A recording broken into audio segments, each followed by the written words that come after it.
And we welcome you to D2EastHoops.org's 2017-2018 preseason podcast alongside D2 experts Steve Zerdelian and Chris Granozio.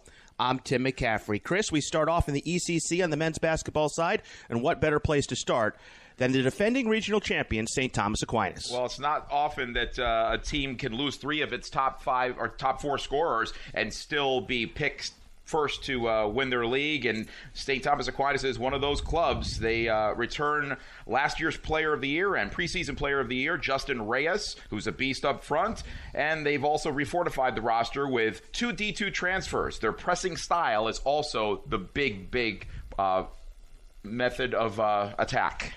I think it's important to note what a great job Tobin Anderson has done at St. Thomas Aquinas, a team that never had a real history of deep NCAA tournament runs in 5 years. Now he's turned this team into a powerhouse, and great job by Tobin Anderson. And they've got the bullet on their back this year, but I think they're well prepared to take on that mantle.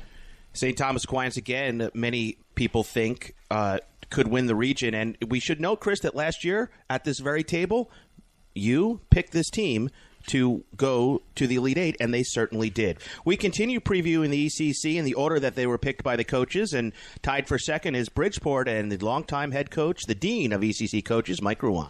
Mike Ruan's done a great job, and he will be expected to do a similar rebuild effort. 9 new faces, including 6 transfers, will give him a challenge for cohesion. 4 of the top 5 scorers are gone, and usually the team needs name tags, and the fans need scorecards to find out who's who, but by the season's end, Mike Ruan always seems to have this club ready to go. Yeah, by the time we get to February, this is going to be a completely different team. They'll know each other. They'll be playing in the system properly, and Ruan does such a magnificent job year after year with the same formula. It's really impressive to see, and we would all expect Bridgeport to be in the regional mix again. And all-ECC player Sam Joseph is the key returner for that club.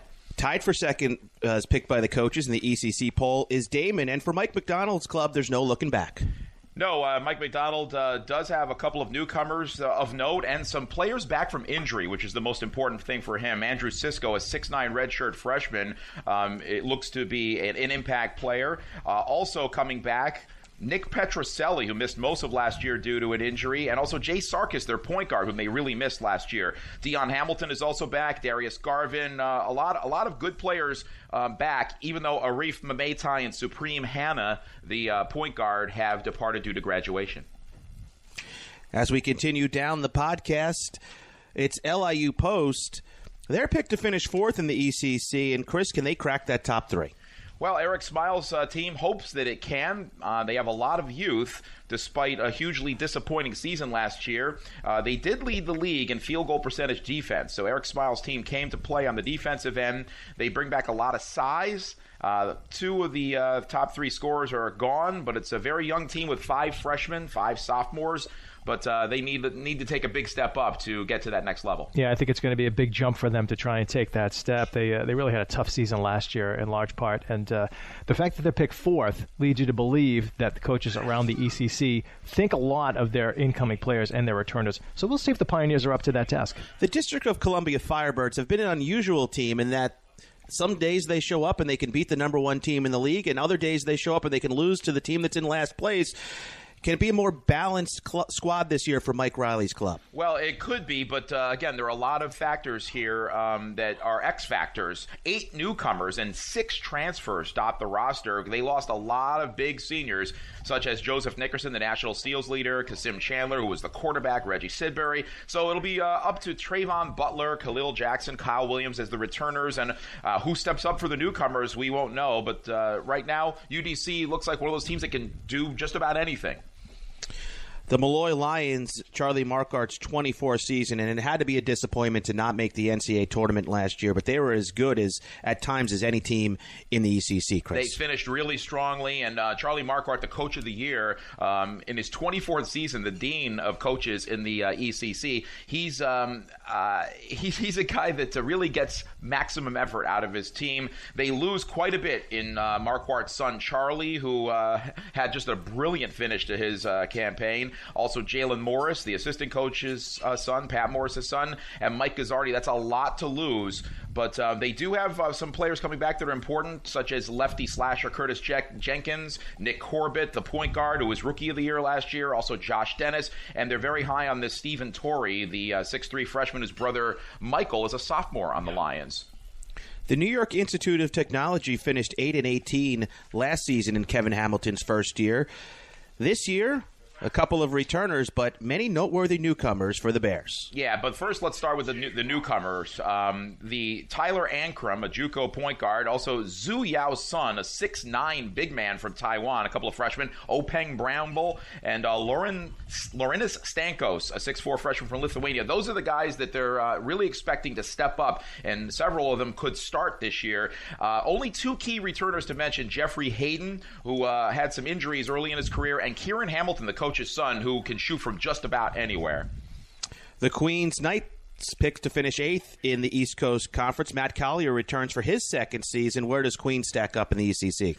Well, Queens is a team that, again, like some of these other clubs we've mentioned, brings back very little from last year's team. Isaac Grant, Simon Green, Kevin Barone, and Tyrone Hall are the returners, but they do lose quite a bit. And Tyree White, probably the best all-around player in the league last year, did everything. Diego Maldonado, a shooter, Kaheem Chaplin, Malcolm Moore, Marquise Roberts. They'll really have to find out who of these young players that are coming in, 2 transfers, 7 freshmen, can step up and make it a competitive season for them. What's interesting in the ECC is there are so many teams that have so many new players, and all the situations are a little different. We talked about Bridgeport and how Mike Rowan has a great history of pulling those disparate parts together. In Queen's situation, one thing that might help them is a very favorable schedule. All their non-league games, all their non-league home games, and just one road game prior to January 13th. And so for a young group, it might help Queens try to coalesce early. Speaking of favorable schedules, the Roberts Wesleyan Redhawks only won 3 games last year, and all had Mercy in their name. 2 against Mercy and 1 against Mercyhurst. This season, they have a schedule that's conducive to winning. They do. They play a lot of teams that struggled last season, so on paper they have a chance, and they're going to need some time to gel because a lot of new players on this team as well. They overhauled their roster. 2 of their primary scorers last year, their sophomore shooting guards, moved on to Division III Geneseo, so they have 6 transfers in the mix this year, and they're hoping that the new kids can do better, at least at the free throw line, because Roberts Wesleyan last year shot a horrible 59% from the line, which was 301st out of 302 teams in Division II, and that cost them in some very close games. They're expecting newcomers like Gene Toussaint, a transfer from Jamestown Community College, and also a couple of other transfers from JUCO will step in and help. Holding up the rest of the ECC last season was Mercy. They finished 2-25. They've got a new head coach, and after a successful campaign in 15-16 where they had a record for Mercy in terms of wins, Chris, it's been all downhill from there. Yeah, it was a feel-good story 2 years ago. It soured quickly last year as the Mavs went 0-18 in ECC play. It was a lethal combination of the worst shooting of the league and the worst shooting defense in the league. But there are some players that do come back. Marco Kozel, Jefferson Francois, Calvin Howard among them, and a new coach, the only new coach in the region, Michael Mushko, in his first season. And that wraps up our season preview of the men's side of the East Coast Conference. Thank you so much for joining us. For Steve Zerdelian and Chris Gardozio, Don Familo on the controls, I'm Tim McCaffrey. We hope you listen to other podcasts right here on D2EastHoops.org.